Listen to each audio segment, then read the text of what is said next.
Boa tarde, gente, beleza? Vamos falar um pouquinho então a respeito das sondas, né? Vamos começar com a sonda vesical de demora.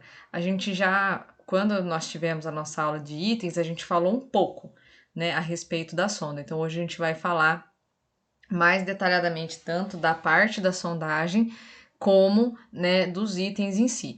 E aí a gente vai estar utilizando como exemplo um procedimento operacional padrão, tá? Ó, sempre que vocês tiverem dúvida com relação a alguma técnica, procurem isso aqui, ó, procedimento operacional padrão, porque isso aqui foi aprovado, o mais atual possível, tá, gente? Se atentem ao ano, tá?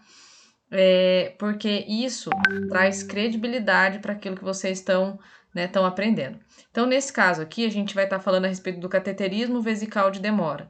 Cateterismo e sondagem é como se fossem sinônimos, tá?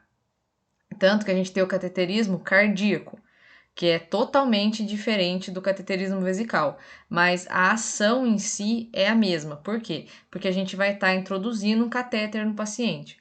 Só que no cateterismo cardíaco é outro sistema, é outro catéter, a finalidade é outra, mas o processo é semelhante, tá?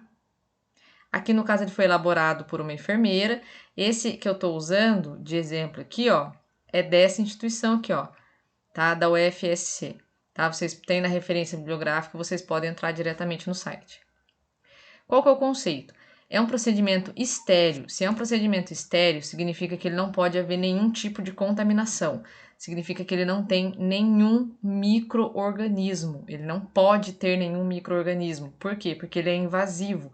Ele vai entrar dentro do paciente. Então, por esse motivo, ele é um procedimento estéril,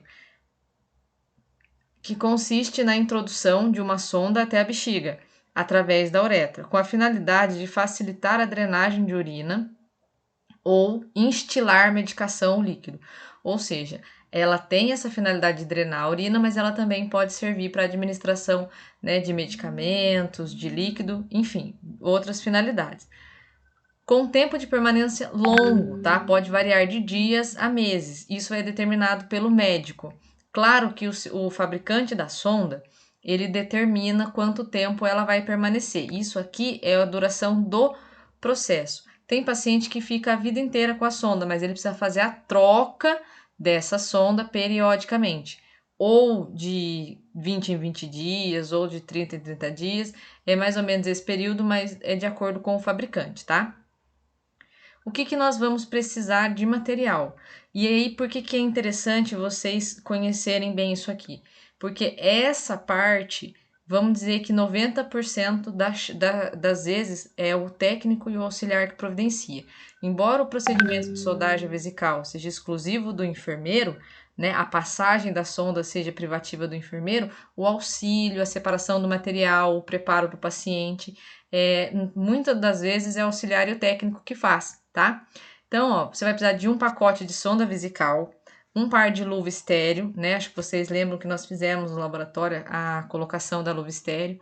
Nem todo auxiliar e técnico, durante o processo de sondagem, precisa calçar a luva estéreo para auxiliar, né, o enfermeiro. Algumas situações pode ser necessário, mas aí vai, né, do enfermeiro tá solicitando isso.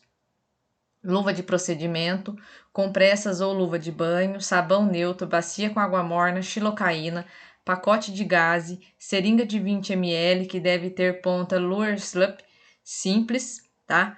Que encaixe no dispositivo de preenchimento do balonê da sonda, de 15 a 20 ml de água destilada, que vai dar aí mais ou menos 2 flaconetes de água destilada estéreo, uma agulha de aspiração, 40 por 12, micropore e saco para lixo, tá? E aí a gente já volta para falar a respeito desses materiais.